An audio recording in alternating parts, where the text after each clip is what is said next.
Okay, so this is part two of sexual consent in the Oxford student.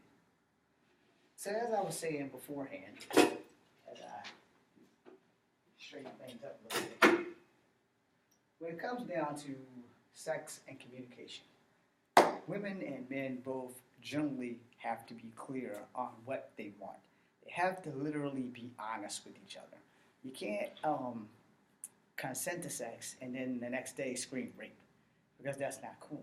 That's another reason why people need to record their conversations because I don't want to record the sex act, but if I'm with a chick, and everything's legal, she's 21 and whatever, I want to be able to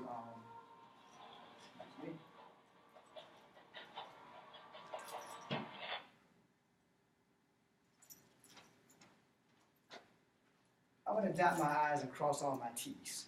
I want to make sure that I'm not biting off more than I can chew. And I'm getting to the point now because of the Me Too movement and everything else that sex is a real important thing for most people, especially for me. I want to make sure that I'm not going to go to jail for 15 minutes of pleasure because the next day either she didn't enjoy it or she might have got injured doing the sex act or she might have not been able to handle what I was working with. I'm trying to put this as polite as possible, but let's just say all out. She didn't appreciate the aftermath, and the aftermath is important.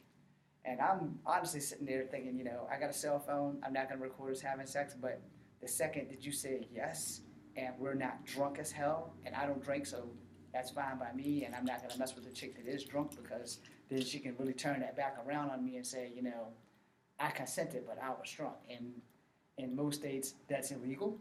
So, yeah, no, I'm not messing with a drunk chick. Now, if she attacks me while she's asleep and she has sex without my consent, does it still count as rape? Well, according to what I've been learning in class over the last 3 or 4 semesters, yes, it is. But it's more likely that I'm not going to report that crap unless she pops up pregnant because I didn't consent to sex while I was asleep. And we all know as men, our natural alarm clock goes off between 4 and 6 a.m. And if that's when she jumps on my natural alarm clock, that's kind of not me consenting to that. So that's like not something that I would be really willing to work with. Now, let's say, on the other hand, I'm in a committed relationship with her, and we have an agreement that, if you want it, you can take it, then that's a whole different ball game. And technically, by legal standpoints, it could be considered rape because I was asleep. But if she's my wife and we had a deal, then there's a fine, thin line on that.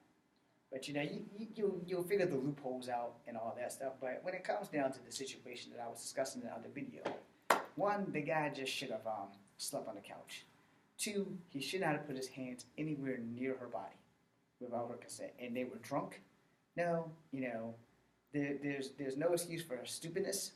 And her being drunk and him being drunk, that's just really a lame excuse for him. He should have known better because he taught the sensitivity class about consent. So that being said, I kind of can't really agree with him. And like I said, I've been in this situation at least once or twice in my life where everything's getting hot and heavy and the girl says no. Well, I can't really get mad. She has the right to change her mind. It is her body, and I was raised properly that when a woman says no, respectfully, it's time to go.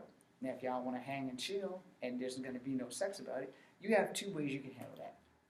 You can be an adult man about it and hang and chill with a girl, or you can be an adult man and say, I really don't think this is a good idea because you got me turned on and you haven't consented, and the best thing I can do right now is go home because I'm not going to take a cold shower and then have you change your mind and then I'm already ready to go home, and then, things like this happen, and situations like this happen all the time, and people don't seem to understand that every situation that you get in, some of them can truly be avoided by just being honest and communicating with people.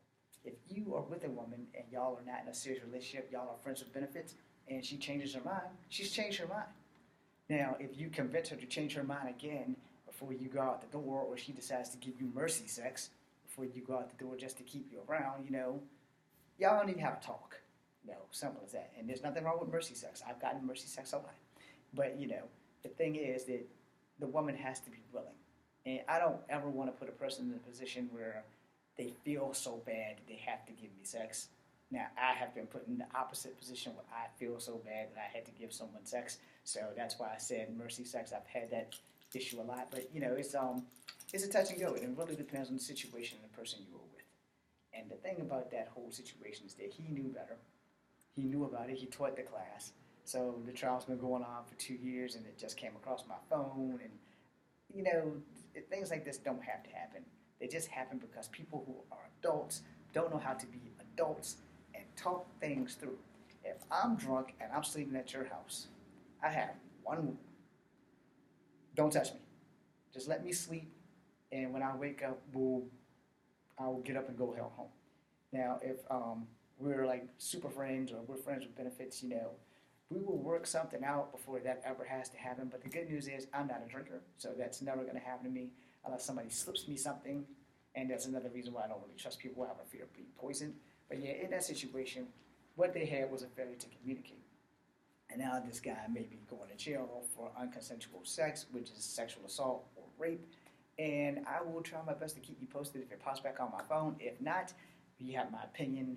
I don't know if you're going to like it or not. And at this point, it's really irrelevant. So thank you for watching. I'm James Ramshir. Come out with 2, B, C, and U. If I can stop the stopper.